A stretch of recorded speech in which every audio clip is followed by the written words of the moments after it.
श्रीमद् वाल्मीकि रामायण के बालकांड से लिया हुआ संवाद।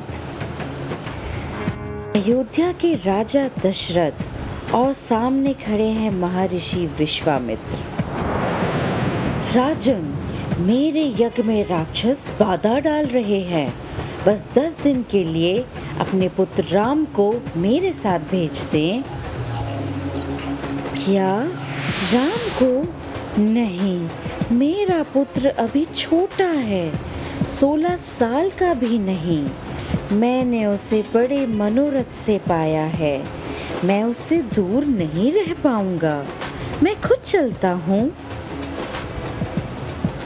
राजन, राजा दशरथ, यह राम का ही कल्याण है। बाहर की दुनिया में जाकर राम नई विद्याएं सीखेंगे, नए अस्त्र शस्त्र चलाना सीखेंगे और ज़्यादा ताकतवर बनकर लौटेंगे। और वशिष्ठ की बात सुनकर दशरथ मान गए। 10 दिन के लिए गए। राम दुनिया को बचाने के लिए तैयार हो गए। इस संवाद से हमें ये समझ आता है, एक पिता जो कि है दशरथ अपने पुत्र राम को खतरे में नहीं डालना चाहते थे, पर गुरु जो कि है वशिष्ठ ने समझाया कि घर का आराम छोड़कर चुनौती में जाना ही असली विकास है। जीवन में जब कोई कठिन अवसर या नई जिम्मेदारी मिले तो डरिए नहीं। वह आपकी सबसे बड़ी ट्रेनिंग हो सकती है जो आपको और ज़्यादा काबिल बनाए। धन्यवाद।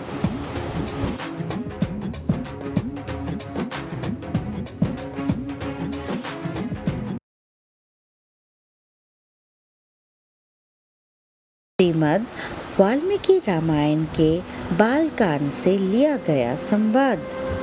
गुरु विश्वामित्र श्री राम और लक्ष्मण को लेकर पहुंचे एक वीरान आश्रम में। यह गौतम ऋषि का आश्रम था। यहाँ हवा में थी एक अदृश्य महिला, गौतम की पत्नी अहिल्या। पति के श्राप के कारण वो हजारों सालों से अदृश्य रूप में कष्ट भोग रही थी। श्री राम के आने से पहले अहिल्या को आभास होता है कुछ अजीब सा, तो वो कहती है, कौन? और फिर श्री राम ने आश्रम की धरती को स्पर्श किया और मन ही मन अहिल्या ने खुशी में और आश्चर्यता से भरकर कहा, नमः ते राम, मुझे पाप से मुक्ति मिली। और श्री राम कहते हैं मन में ही, माँ, यह आपका तप और धैर्य है। इंसान से गलती हो सकती है, पर सत्य और तपस्या हमेशा मुक्ति देती है। गलती हुई, सजा मिली, पर अहिल्या डटी रही और अंत में उन्हें नया जीवन मिला। नया अवसर मिलना तय है, हार मत मानिए। चुनौतियाँ जब भी हमारे जीवन में आती हैं तो वह हमारे लिए कुछ अच्छा और बड़ा करने ही आती हैं। जब हम कोई बड़ी गलती कर देते हैं या हमें जीवन में कोई बड़ी असफलता मिलती है तो कई लोग निराशा में खुद को खो देते हैं। वे सोचते हैं कि अब सब खत्म हो गया, जैसे अहिल्या ने सोचा होगा कि उन्हें कभी मुक्ति नहीं मिलेगी। तो इससे हमें ये सीख मिलती है, अहिल्या ने भले ही कष्ट भोगा, पर वह धैर्य के साथ अपने सत्य के मार्ग पर डटी रही। यह कहानी सिखाती है कि यदि आप गलती के बाद भी धैर्य बनाए रखते हैं और सत्य को नहीं छोड़ते, तो कल्याण और नया अवसर अवश्य ही मिलता है। धन्यवाद। अगर आपको ये वीडियोस अच्छे लग रहे हैं, please like, share and subscribe. Thank you for watching. Janak Vishwamitra संवाद। मिथिला नगरी आज अलौकिक रूप से सजी थी। राजा जनक ने अपनी पुत्री सीता के स्वयंवर का आयोजन किया था। दरबार में राजकुमार, ऋषि और जन समूह उपस्थित था। सबकी नजरें एक ही ओर थी, उस विशाल शिव धनुष पर। कहा जाता था वह वही धनुष है जिसे स्वयं देवता भी सहज नहीं उठा पाते। इसे खींचने के लिए 5000 बलवान पुरुषों ने 8 पहियों वाला बक्सा लुढ़काया था, पर आज तक कोई उसे तान भी नहीं सका। राजा जनक की आंखों में प्रश्न था, क्या इस पृथ्वी पर कोई ऐसा है जो इस धनुष को छू सके? तभी उनके समीप खड़े थे महर्षि विश्वामित्र और उनके साथ थे 2 तेजस्वी बालक, राम और लक्ष्मण। राजा ने विनम्र होकर पूछा, गुरुदेव, क्या ये दोनों युवक इस धनुष का प्रयास करना चाहेंगे? विश्वामित्र मुस्कुराए। उन्होंने कहा, राजन, ये केवल दशरथ पुत्र नहीं है, इनमें वह सामर्थ्य है जो विनम्रता में छिपा है। राम को अवसर दीजिए। राजा जनक ने सहमति दी। दरबार में सन्नाटा छा गया। सबकी दृष्टि उस युवक पर थी जो धीरे धीरे धनुष के पास बढ़ रहा था। राम ने नमन किया। भगवान शिव को नमन करते हुए फिर सहज भाव से धनुष उठाया। क्षण भर में ही एक तेज धाड़ और पूरा दरबार गूंज उठा। शिव धनुष टूट चुका था। मिथिला में जय श्री राम के नारे गूंजने लगे। सीता के चेहरे पर मंद मुस्कान थी। भाग्य ने अपना निर्णय सुना दिया था। कभी कभी संसार आपकी काबिलियत को नहीं पहचानता, पर जब गुरु का विश्वास और स्वयं पर भरोसा हो तो असंभव भी संभव हो जाता है। राम ने केवल धनुष नहीं तोड़ा, उन्होंने यह भी दिखाया कि सच्चा सामर्थ्य विनम्रता में छिपा होता है। कभी खुद को कम मत आंकिए।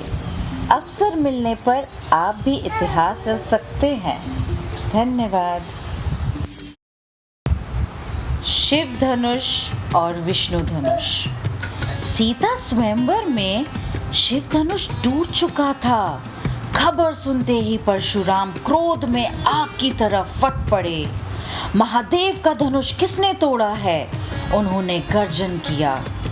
क्या उस वीर में इतना सामर्थ्य है कि मेरे विष्णु धनुष पर बाण चढ़ा सके? आज मैं उसे दंड अवश्य दूंगा। दरबार में सन्नाटा छा गया। सबने देखा क्रोध की अग्नि में जलता हुआ यह महर्षि, जिसने अब तक सभी को डरा रखा था।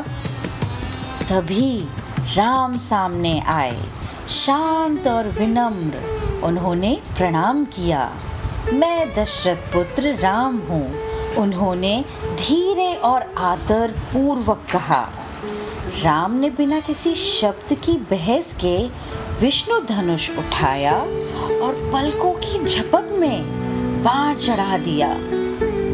परशुराम का क्रोध एक पल में शांत हो गया। उन्होंने समझ लिया, यह कोई साधारण राजकुमार नहीं, बल्कि स्वयं विष्णु का अवतार है।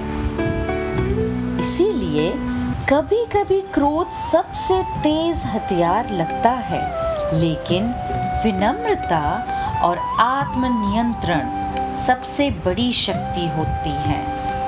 राम ने दिखाया कि चुनौती मिलने पर शांत रहना, अपने कर्म और सामर्थ्य से जवाब देना, किसी भी क्रोधित व्यक्ति का तेज अपने आप शांत हो जाता है। इसी तरह हमें जब भी क्रोध आए तो हमें यही सोचना चाहिए कि हमें अपनी विनम्रता और अपना आत्मनियंत्रण कभी नहीं खोना चाहिए, चाहे कोई भी परिस्थिति हो। धन्यवाद। अगर आपको ये वीडियोस अच्छे लग रहे हैं, please like, share and subscribe. Thank you for watching. Ayodhya में राम के राज अभिषेक की खुशी छाई थी, पर महल के भीतर मंथरा ने रानी कैकई के कान भरने शुरू कर दिए। तुम्हारा बेटा भरत सिर्फ सेवक बन जाएगा, तुम्हारा सम्मान चला जाएगा। प्यार एक पल में लालच और असुरक्षा में बदल गया। कैकई ने अपने पुत्र के भविष्य के लिए 2 वरदान मांगने का फैसला कर लिया। इस छोटी सी फुसफुसाहट ने अयोध्या के आनंद को एक भयानक तूफान में बदल दिया। अगर आपको ये वीडियोस अच्छे लग रहे हैं, please like, share and subscribe. Thank you for watching. Kaikeyi ने राजा दशरथ को उन पुराने वरदानों की याद दिलाई जो उन्होंने कभी दिए थे। राजा दशरथ सदमे में थे। वह गिड़गिड़ाए, भरत राम के बिना नहीं रह सकता, कोई और वरदान मांग लो। पर रानी टस से मस ना हुई। उनकी 2 मांग थी, भरत को सिंहासन और राम को 14 साल का वनवास। अपने वचन में बंधे हुए राजा दशरथ टूट गए। एक राजा का धर्म एक पिता के प्रेम पर भारी पड़ गया। अगर आपको ये वीडियोस अच्छे लग रहे हैं, please like, share and subscribe. Thank you for watching. नाना के घर से लौटने पर भरत ने सुना राम को वनवास और पिता दशरथ नहीं रहे। वह गुस्से और दुख से भर गए। उन्होंने कैकई का सामना किया। यह तुमने क्या किया है? मेरे कारण कुल पर कलंक लगा है। भरत ने दृढ़ संकल्प लिया, मैं राम भैया को वापस लाऊंगा और अगर वह नहीं लौटे तो मैं इस सिंहासन को नहीं छूऊंगा। उन्होंने अपनी माँ की करनी के पश्चाताप में अयोध्या छोड़ दी, जंगल की राह पकड़ ली। अगर आपको ये वीडियोस अच्छे लग रहे हैं, please like, share and subscribe. Thank you for watching.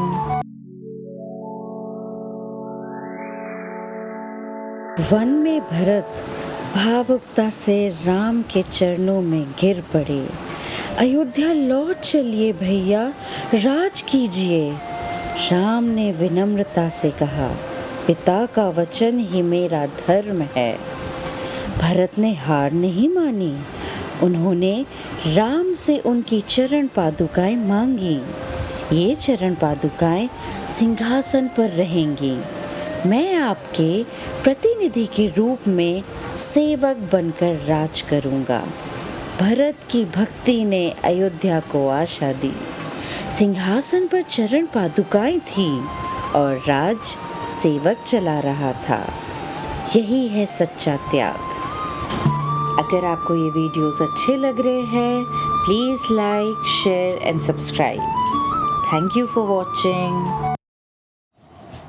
आज का संवाद वाल्मीकि रामायण के आरण्यकांड से लिया गया है। शूर्पणखा, राम आप इतने सुंदर हैं, मुझसे विवाह कीजिए। श्री राम शांत स्वभाव से मुस्कुराते हुए बोले, देवी मैं सीता का पति हूँ, आपको पाना संभव नहीं। मेरे छोटे भाई लक्ष्मण अविवाहित है, उनसे कहिए। शूर्पणखा लक्ष्मण की ओर बढ़ती है। लक्ष्मण हंसकर बोले, मैं तो अपने स्वामी की सेवा में लगा हूँ, आप जैसी पत्नी के योग तो मैं हूँ ही नहीं।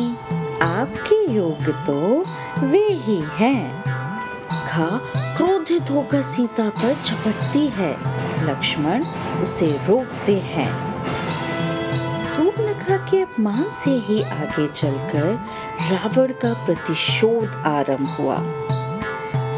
इस भाग से हमें यह सीख मिलती है, मर्यादा और सीमाएं ही परिवार और समाज का संतुलन बनाए रखती हैं। जब इन्हें तोड़ा जाता है, विनाश आरंभ हो जाता है। अगर आपको ये वीडियोस अच्छे लग रहे हैं, please like, share and subscribe. Thank you for watching. Sita स्वर्ण मृग को देखती है। सीता कहती हैं, स्वामी कितना सुंदर मृग है, इसे पकड़ लाइए। लक्ष्मण धीमे से बोलते हैं, भैया यह मारीच की माया हो सकती है। श्री राम मुस्कुराते कहते हैं, लक्ष्मण सीता की इच्छा पूरी करना उतना ही आवश्यक है जितना राक्षसों का विनाश करना। राम मृग के पीछे जाते हैं। धनुष की आवाज दूर से सुनाई देती है, आह सीते। सीता घबरा जाती हैं। लक्ष्मण, ये प्रभु स्वामी की आवाज है। कभी कभी दूसरों की इच्छा पूरी करने में ही नियति परीक्षा लेती है, इसीलिए कर्तव्य निभाना आवश्यक है, पर विवेक बनाए रखना उससे भी जरूरी। हम आगे सीता और लक्ष्मण का संवाद जानेंगे और फिर ये जानेंगे कि रावण ने कैसे क्या करके सीता का अपहरण किया। अगर आपको ये वीडियोस अच्छे लग रहे हैं, please like, share and subscribe. Thank you for watching.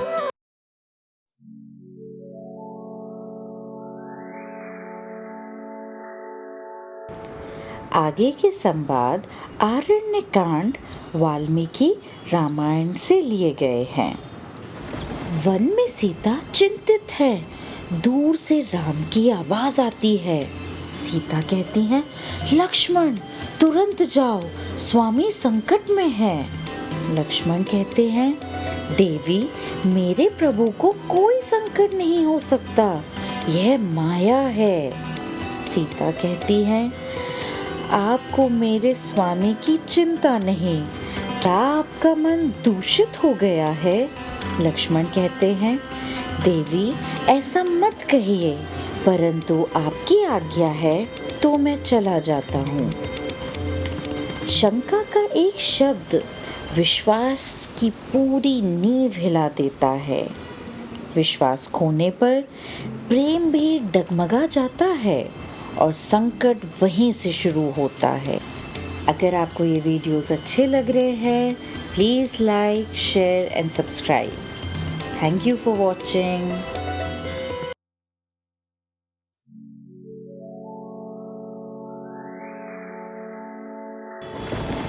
Sita एकांत में थी। साधु के वेश में रावण आता है और कहता है, देवी भिक्षा दे दीजिए। और उसी वक्त सीता रेखा पार कर देती है, जो कि लक्ष्मण रेखा थी। और इसी के बाद रावण असली रूप में प्रकट हो जाता है। रावण कहता है, सुंदरी मेरे साथ चलो, मेरी रानी बनो। सीता कहती है, अरे अधर्मी, मैं श्री राम की पत्नी हूँ, तुम्हारा प्रलोभन व्यर्थ है। जब मर्यादा की रेखा लांघी जाती है, तब अन्याय अपना रूप दिखाता है। इसीलिए प्रलोभन हमेशा धर्म की परीक्षा लेता है, पर सच्चा साहस वही है जो उसे ठुकरा दे। Like and subscribe my videos and do share. Thank you.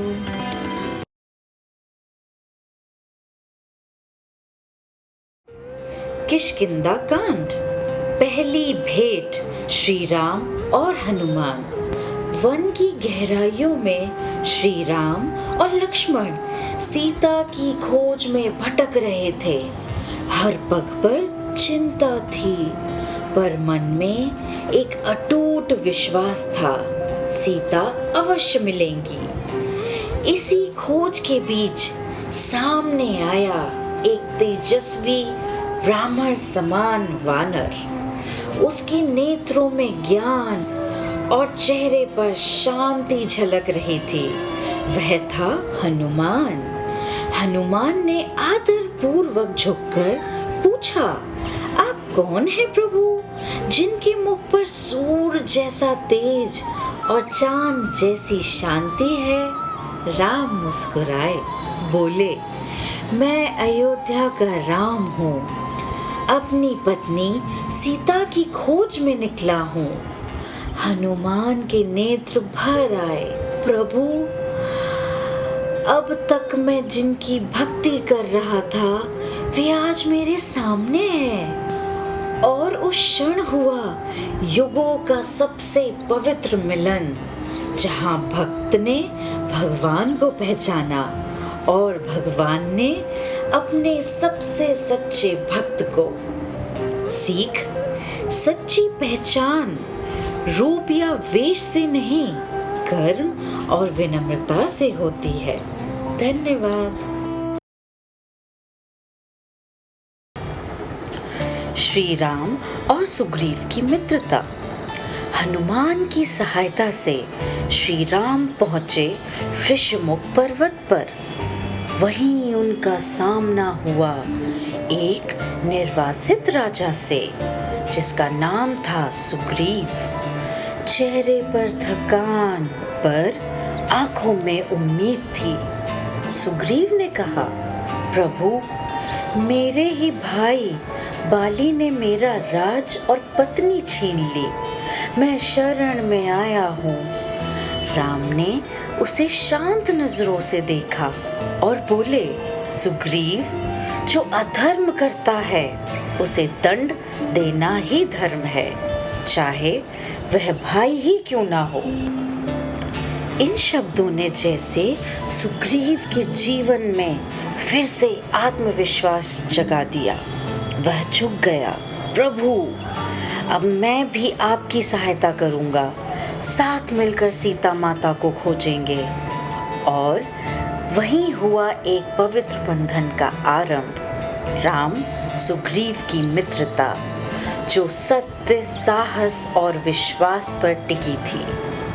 सीख, सच्चा मित्र वही है जो संकट में साथ खड़ा रहे, चाहे पूरी दुनिया विरोध ही क्यों ना करे। धन्यवाद।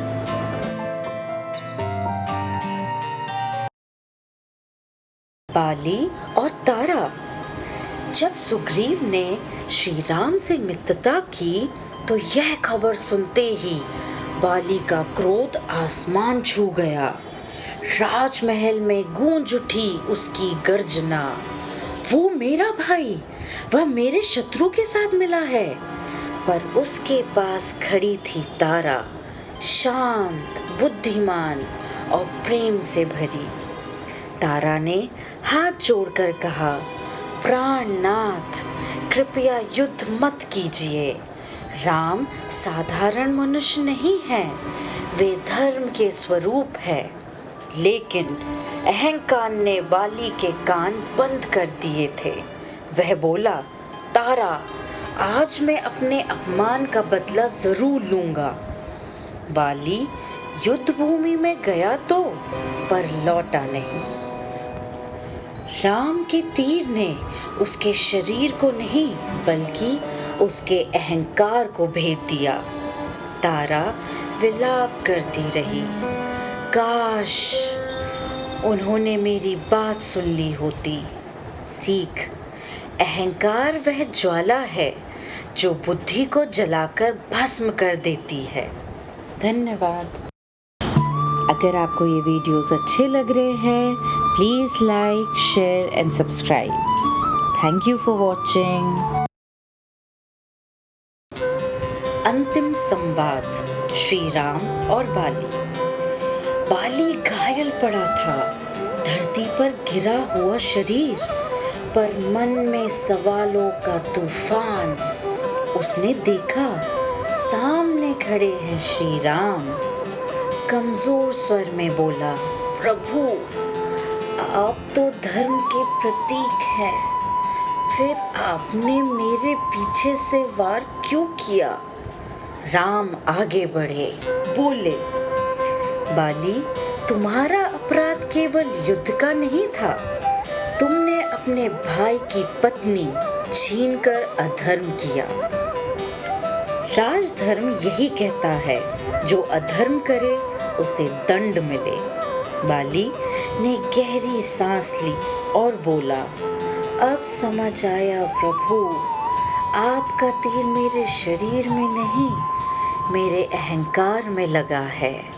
मैं हार गया और आप जीत गए, क्योंकि आपने धर्म चुना। बाली की आंखें बंद हुई, पर उसकी अंतिम सांस ने दुनिया को एक संदेश दे दिया। धर्म ही सच्ची विजय है। सीख, संबंध जब धर्म के विरुद्ध हो जाए तो धर्म का पक्ष लेना ही सच्चा साहस है। धन्यवाद। अगर आपको ये वीडियोस अच्छे लग रहे हैं, please like, share and subscribe. Thank you for watching. Sundarkand, Sita का उत्तर, रावण व सीता संवाद। अशोक वाटिका में कैद सीता शांत बैठी थी। तभी रावण अपने दरबार के वैभव में डूबा, अहंकार से भरा वहां आया। रावण बोला, सीते, राम अब तुम्हें बचा नहीं सकेंगे, मुझे स्वीकार कर लो, लंका की महारानी बनो। सीता कहती है, रावण, जैसे तुम्हारी स्त्रियां तुम्हारे संरक्षण में रहती है, वैसे ही दूसरों की स्त्रियों की भी रक्षा तुम्हें करना चाहिए। यही तुम्हारा धर्म होना चाहिए। मैं प्राण दे दूंगी, पर तुम्हें स्वीकार नहीं करूंगी। सीता का उत्तर हर युग में गूंजता है। जहां धर्म, मर्यादा और आत्मसम्मान एक साथ खड़े होते हैं, सच्चा बल वही है जो सत्य की रक्षा करे। अगर आपको ये वीडियोस अच्छे लग रहे हैं, please like, share and subscribe. Thank you for watching.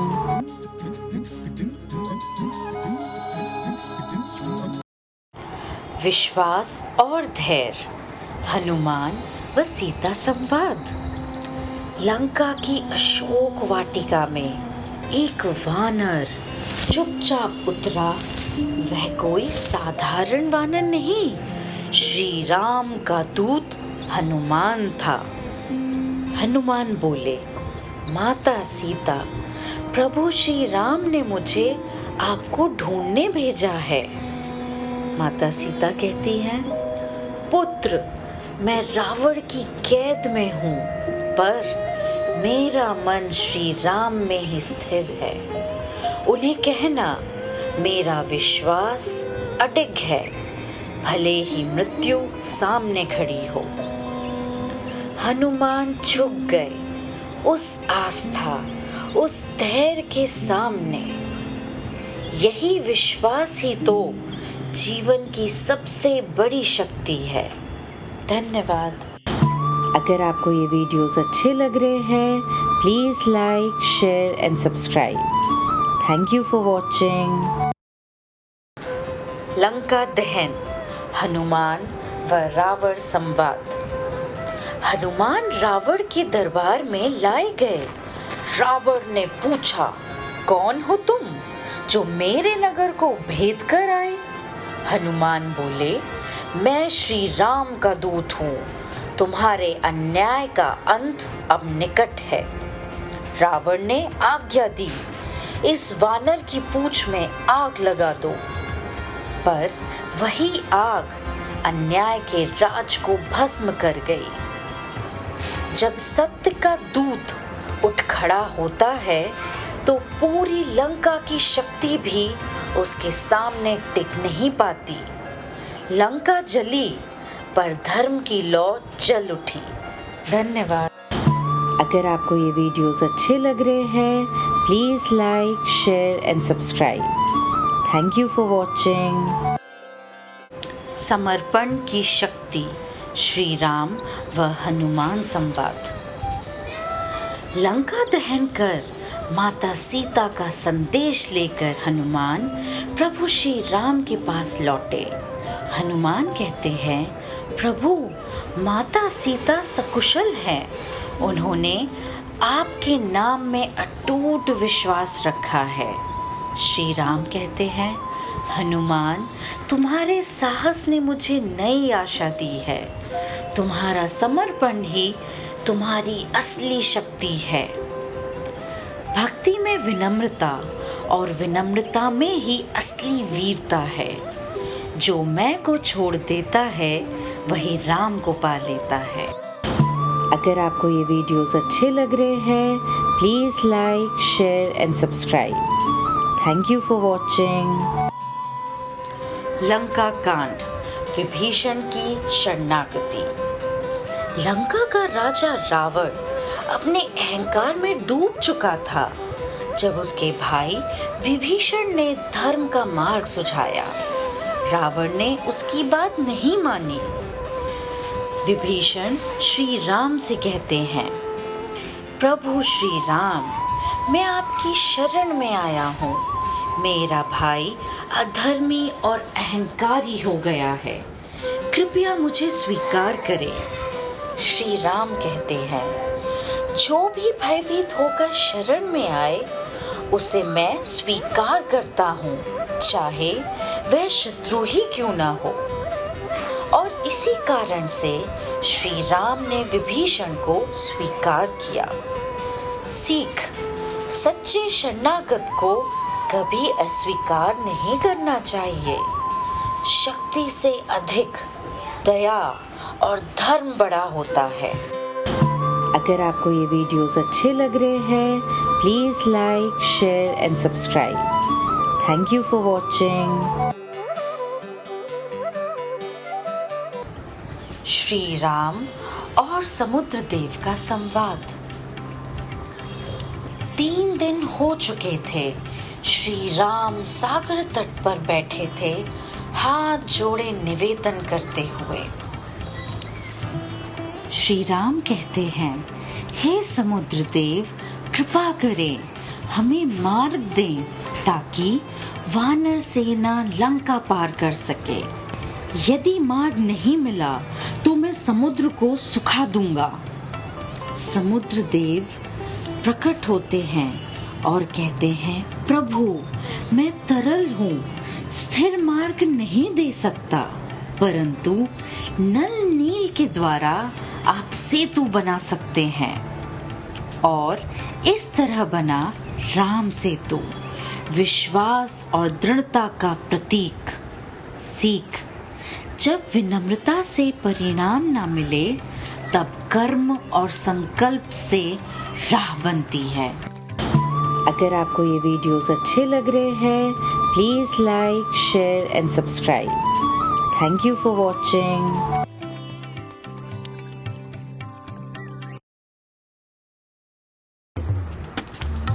Lakshman Indrajit संवाद। युद्ध के मैदान में रावण का पुत्र इंद्रजीत वानर सेना को परास्त कर चुका था। अब उसका सामना हुआ लक्ष्मण से।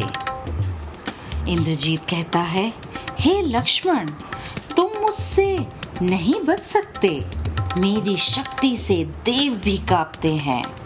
लक्ष्मण कहते हैं, मैं रघुकुल का लक्ष्मण हूँ, धर्म के लिए प्राण देना जानता हूँ, पीछे हटना नहीं। और धर्म की विजय हुई, अधर्म का अंत हुआ। सीख, सच्चा योद्धा वही है जो धर्म के लिए लड़े, ना कि अहंकार के लिए। जीत हमेशा सत्य की होती है। अगर आपको ये वीडियोस अच्छे लग रहे हैं, please like, share and subscribe. Thank you for watching. Shri Ram Ravan संवाद। अंतिम युद्ध का समय था। रावण घायल होकर भी डटा था। श्री राम ने अंतिम बार कहा, रावण, आज मैं तुम्हें जीवन दान देता हूँ, लौट जाओ, कल आना। रावण कहता है, राम, तुम्हारी दया मुझे अपमान लगती है, मैं कल फिर लौटूंगा। और जब कल वह आया तो श्री राम ने अपने तीर से उसका वध कर दिया और समाप्त हुआ अधर्म।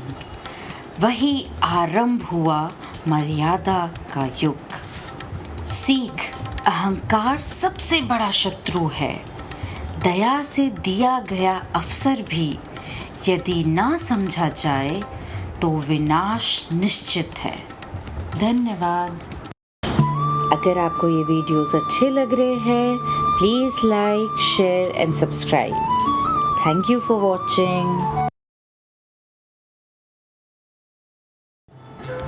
उत्तरकांड। सीता जी और महर्षि वाल्मीकि के आश्रम के बीच का संवाद। अयोध्या में राज अभिषेक के बाद भी श्री राम के मन में गहरा द्वंद्व था। उन्हें प्रजा की बातें सुनकर अपनी प्राण प्रिय सीता को त्यागना पड़ा ताकि धर्म का पालन हो सके। सीता जी जब महर्षि वाल्मीकि के आश्रम में थी, एक दिन महर्षि ने उनसे कहा, हे देवी, आप किसी बात की चिंता ना करें। यह स्थान पवित्र है और आप यहाँ सदा सुरक्षित हैं। तब सीता जी ने एक रहस्य खोला। उन्होंने कहा, हे मुनिवर, मेरे स्वामी का त्याग सिर्फ मेरा त्याग नहीं है, यह धर्म के प्रति उनका अटल प्रेम है। वे जानते हैं कि धर्म ही संसार का मूल्य है, इसलिए सभी सामाजिक नियमों पर बार बार विचार करना पड़ता है। उन्होंने जो किया वह प्रेम से नहीं बल्कि परम कर्तव्य से प्रेरित होकर किया। निष्कर्ष, सीता जी ने कहा कि श्री राम का त्याग एक महान तपस्या है और इस त्याग से वे शांति को प्राप्त करते हैं। जब कोई व्यक्ति क्रोध, मोह या अधिकार को त्याग देता है, तभी वह सचमुच सुखी हो जाता है। क्या आप भी कर्तव्य के लिए अपने सुख का त्याग कर सकते हैं? अगर आपको ये वीडियोस अच्छे लग रहे हैं, please like, share and subscribe. Thank you for watching. Shri Ram और काल के बीच गुप्त बातचीत। एक बार मृत्यु के देवता काल एक तपस्वी के वेश में श्री राम से मिलने आए।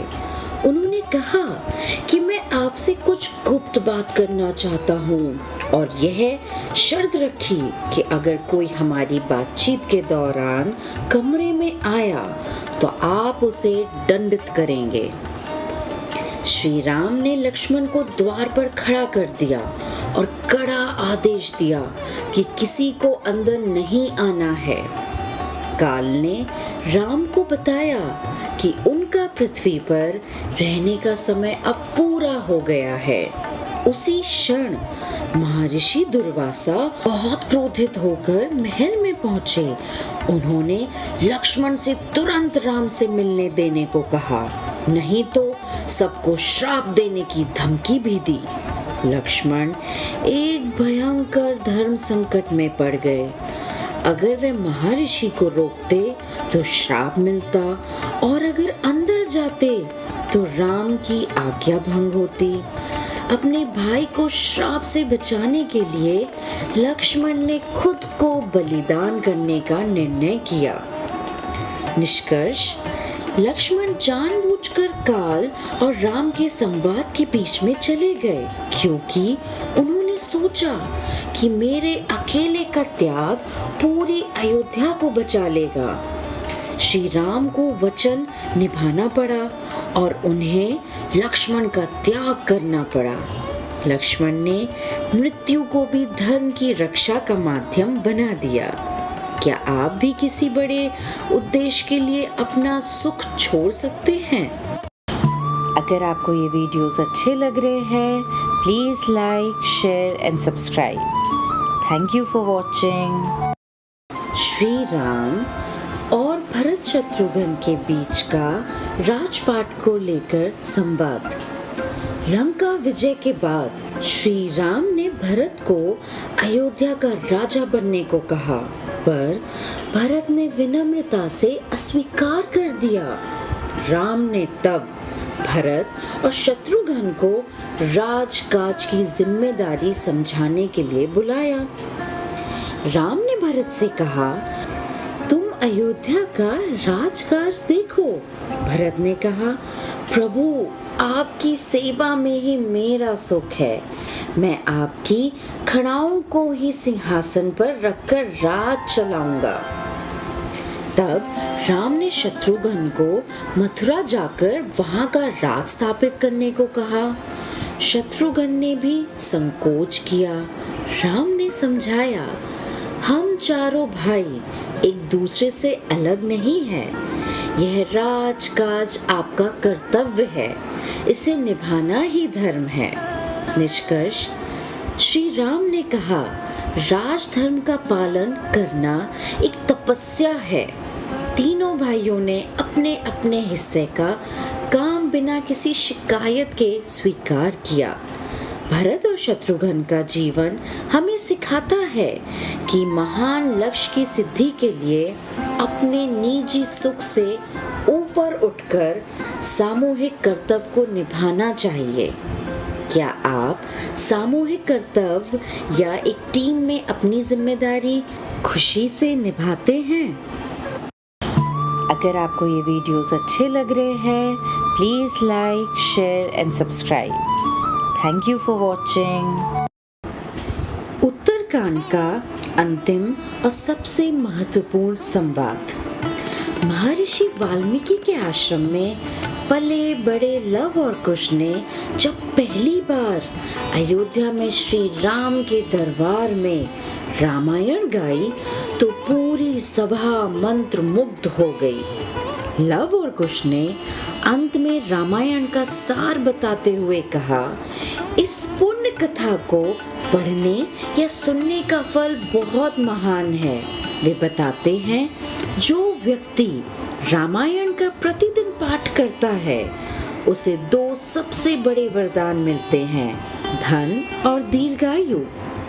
इसके साथ ही उसे सभी तीर्थों की यात्रा के बराबर पुण्य भी मिलता है। उन्हें धर्म, प्रेम, त्याग, भक्ति और अपने पूर्वजों के लिए आशीर्वाद भी मिलता है। निष्कर्ष, लव और कुश कहते हैं कि रामायण सिर्फ एक कहानी नहीं बल्कि जीवन की सभी चुनौतियों का समाधान है। यह हमें सिखाता है कि जीवन में कैसे जीना है, कैसे धर्म करना है और कैसे धर्म का पालन करना है। रामायण का हर एक श्लोक किसी भी पाप को मिटा सकता है। अगर आपको ये वीडियोस अच्छे लग रहे हैं, please like, share and subscribe.